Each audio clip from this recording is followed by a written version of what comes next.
Good afternoon, everyone. Yes, thank you for joining us for the Secular Parenting Panel at Women of Color Beyond Belief. For those of you who I'll go ahead and I'll be co-moderator and slash panelist for this one. And for those of you who I'll just reintroduce myself. Mandisa Thomas, founder and president of Black Nonbelievers, born and raised in New York City, been in Atlanta, Georgia, the Atlanta, Georgia area since the end of 1997. Actually moved down to Atlanta when my daughter was 3 weeks old. And we've been there ever since. And I now have, my daughter's now 21, and I also have a 13, soon to be 14-year-old son, and a 10-year-old son. And so that is just my background in addition to the work in the movement. I have been raising a family, and up until last year, was working full-time until I decided to resign from my full-time job and take on activism full-time. So yes, talk about wearing many hats, as many of us do. And so I will pass the microphone over to my other panelists so they can reintroduce themselves. Okay, hello everyone. My name is Marquita Tucker. I'm co-organizer for Black Nonbelievers in Detroit. I am a mother of 4. I have 3 boys, 1 girl. I gotta remember the ages. 15, so many of them. 15, 14, about to be 13, and a 10-year-old daughter. Yes, so those are the boys and then the baby girl. I'm a full-time employee at an auto finance company. I'm a business analyst, so I work in IT doing stuff. I recently, in 2017, finished my master's degree, and I'm working on my PhD in information management, and I do a lot of stuff, so, all right, y'all. Good afternoon. I'm Deanna. I am from Houston, Texas, H-Town, and mother of 3. Also have a 10-year-old daughter and a 13-year-old son and an 18-year-old son. All the hats, let's see. Professionally, I've been in sales for the last 12 years, but currently unemployment contract expired. So I'm working on building a luxury candle business and seeing where else the next kind of roads take me with that. And socially, I work a lot with mutual aid, disaster recovery in the Houston area, as well as formerly I've been a part of Houston Black Nonbelievers and Humanist of Houston. Thank you all very much for the introductions. And so the first part of this panel will be our backgrounds in our upbringing and how it has affected our parenting. So for those of you who aren't familiar with my upbringing, I wasn't formally raised religious. I was raised in the Black conscious community, Black nationalism. And so my father grew up in a church, he hated it. And my mother wasn't formally religious. My grandmother actually was one of my first secular influences. She was very, very, very big on family, but whenever there were gatherings, there was never any prayer. Easter was always about the Easter bunny, and so there wasn't that much of a religious influence on that side of the family. Now, my paternal grandmother, that was different. And so I was also raised a classically trained singer, but I used to sing in various churches, so I was never made to believe in any one religion or any one God as if they actually existed. My mother took me and my brothers to the library all the time. We went to a lot of cultural programs that I didn't escape indoctrination, because I think that that's something that we need to understand, that religion isn't the only form of indoctrination that we encounter. And so, but I do consider myself fortunate in the regard that I didn't have to let go of that strict upbringing in a church where I was actually taught or convinced or coerced to believe in that God. And actually, whenever I used to sit in the churches when I would be a guest soloist, and I would kind of halfway listen to the sermons, and some of that stuff didn't really make sense to me. And I always found that I got more out of what I learned reading other books and also attending other educational programs. And that was the basis of how I decided to raise my children, was that I wasn't raised, I found that I got more of a better education and a better outlook on life without church. And so I was not gonna force that on my kids. And being in the South in Atlanta, you know, one of the first questions you're always asked is what church you go to, as if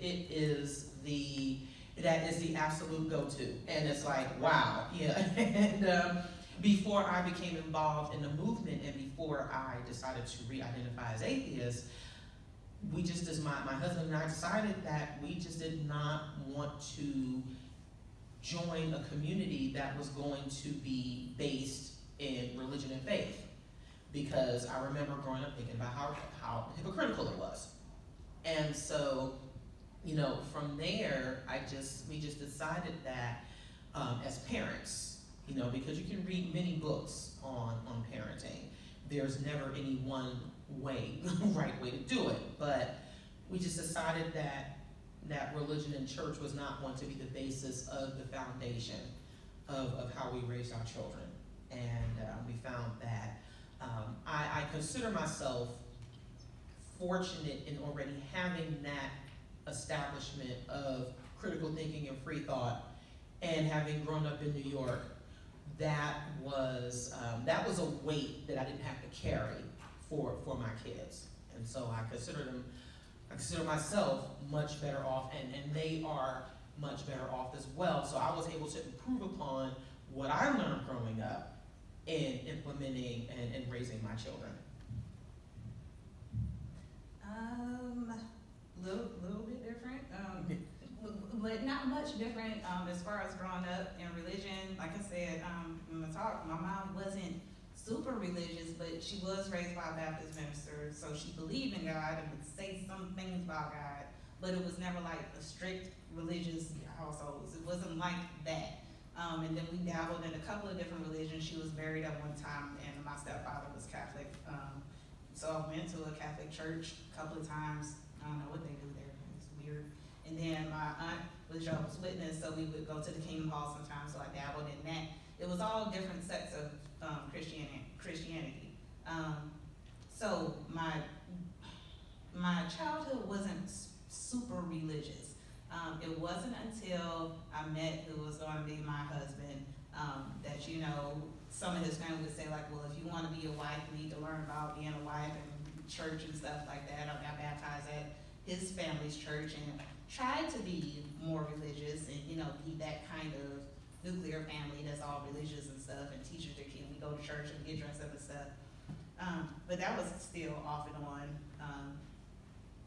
And then even he wasn't super religious, but it's this underlying belief in God that you have to do, so you kind of follow some of the religion that you know about Christianity. You try to play by those rules, even though you don't even know the whole encompassing idea of it. When I actually, maybe a couple months before I left him, I started pulling away from religion, pulling away from Jehovah's Witnesses, all that kind of stuff. My beliefs started waning. I started researching more, started reading more, learning more. And when you learn, okay, then the thing about the Jehovah's Witnesses is that they really study the Bible. And if you really study the Bible, you'll end up an atheist. Then I don't know how there's still people there and they've read the book several times. You just ignoring stuff that's in it. So after I read the Bible through with the Jehovah's Witnesses, I was just like, okay. And I think the scripture that really got me was the scripture about how if a woman has a son, she's unclean for 7 days. But if she has a daughter, she's unclean for 14 days. Or something weird. I was like, okay, I don't like that at all. This is, So when I left, and I just didn't believe anymore. And some of my family still believed, my mother still believed, of course.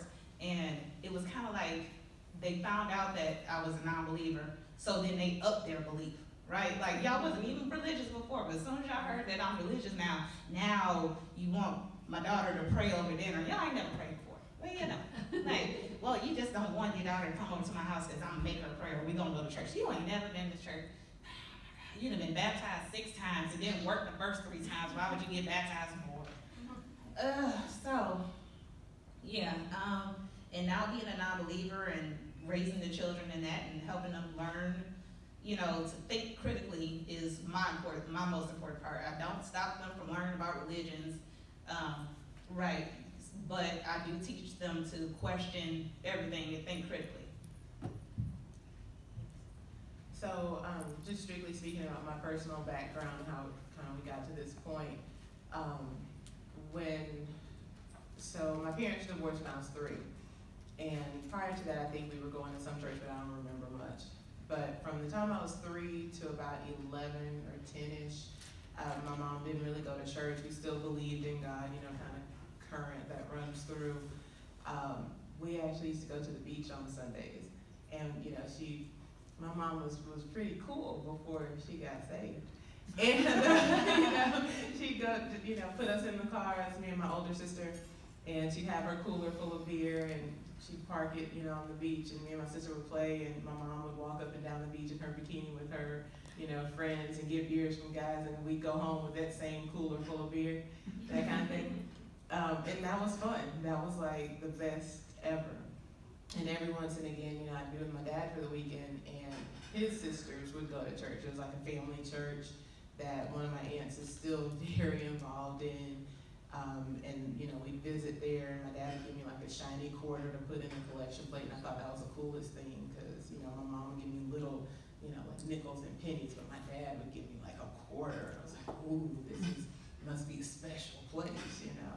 So when my mom married my stepdad, he had a family church in Houston that we visited a couple times, and I felt like from learning about it with my aunts and on my dad's side, like, this is what we should do. So I was actually the first person in our family to join the church. And then the next week, and my mom, you know, everybody asked my mom, why didn't you go up there with her? And she's like, because this is her decision, and I just want her to, you know, she made it seem all whatever.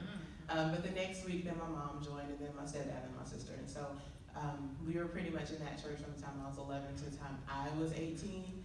And then I went off to college across town, but it was still off to college.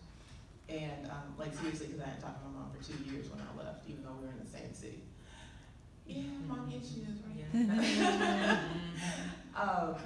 And it was funny because when I went to the University of Houston, I was in the honors college, and one of the required courses for honors college was human situation.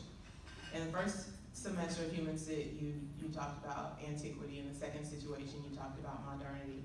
And in one of those sections, we, you know, read the Bible as a literary piece. And then we had discussions about it. And my professor was a raised Catholic, now atheist.